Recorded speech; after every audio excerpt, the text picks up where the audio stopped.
is it fair to say that this conference report would not allow any association of any group of teachers to petition to have payroll deduction for political activities?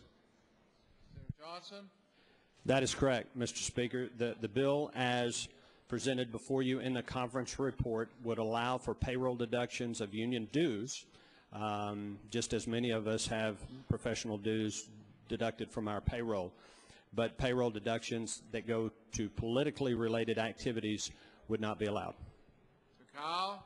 Now, ladies and gentlemen, this has been talked about to be an education bill. Opponents of this bill said this was political payback. This was payback to those who didn't support me or my party or my caucus or came to my group. But no, this is an education bill. This is about freeing us from the bonds of collective bargaining. But then at the last moment on the last day, in the conference committee, and a measure that has never been in any bill filed as I'm aware of on this bill, any amendment on this bill, any discussion on this bill, we are going to say you can't make political contributions. Well, it seems to me that if you're a brand new education association and you've been recognized, you ought to be able to want to have some political activity. Why does that have to do with collective bargaining? I asked the question because the first part of this section says this is what you can conference on. The next says what you can't, and they're all management issues.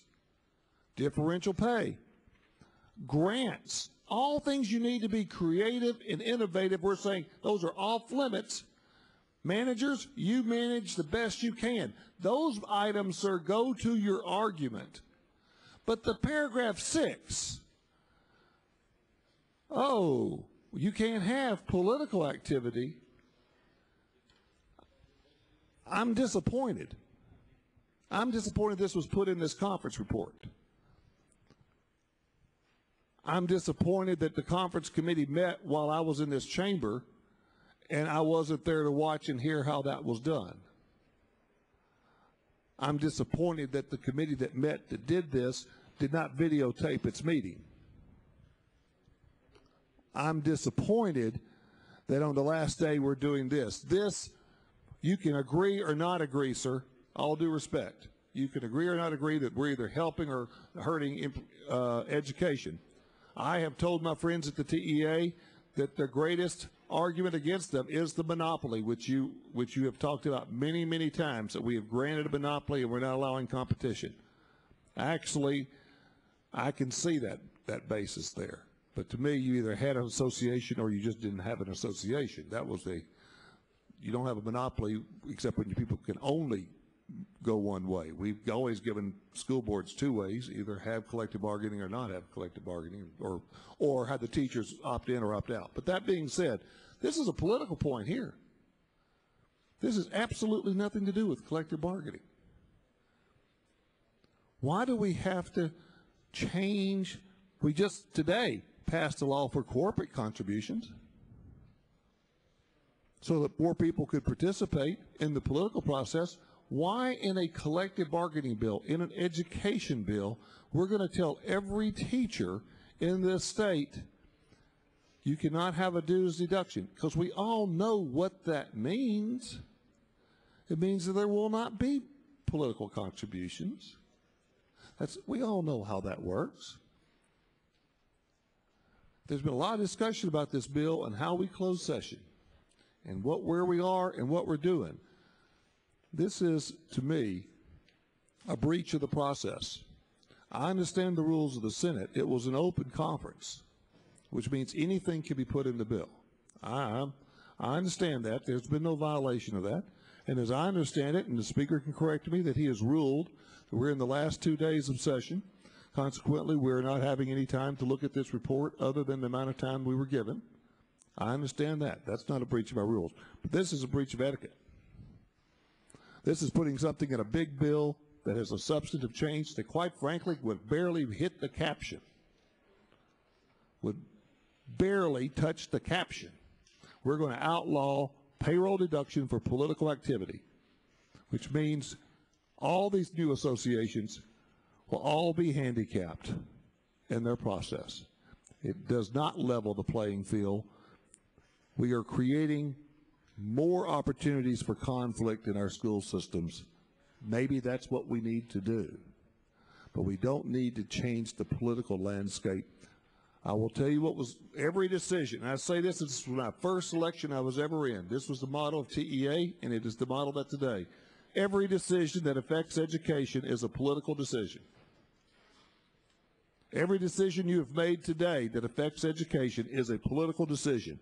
Every decision that we make in the future is a political decision, and what our board's doing is a political decision. But we're saying that the people who are the most impacted by it, we're not going to help their associations be a strong voice for them. I am disappointed that this is here. I would hope that the Senate would seriously consider not adopting this conference report, sending the conference committee back, and send us this report back without Section 6. We can't differentiate it out.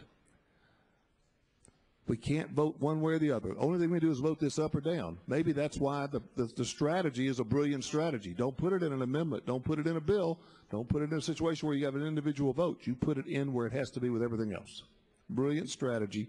Perhaps that was the case. Maybe it was just an accident. But it is wrong. And the Senate is better than this. Thank you. Senator Johnson, respond. Thank you, Mr. Speaker. Members, there's nothing in this bill that will prevent any teacher from contributing to any organization that they want or making any type of political contribution they want. If they want to write a check to the Political Action Committee of the TEA or any other group, they are certainly free to do so. Let me tell you what's a little distorted about our system. Currently, there is one group, one union that teachers can have payroll deduction for, and that is the TEA. They cannot have payroll deduction for any other group.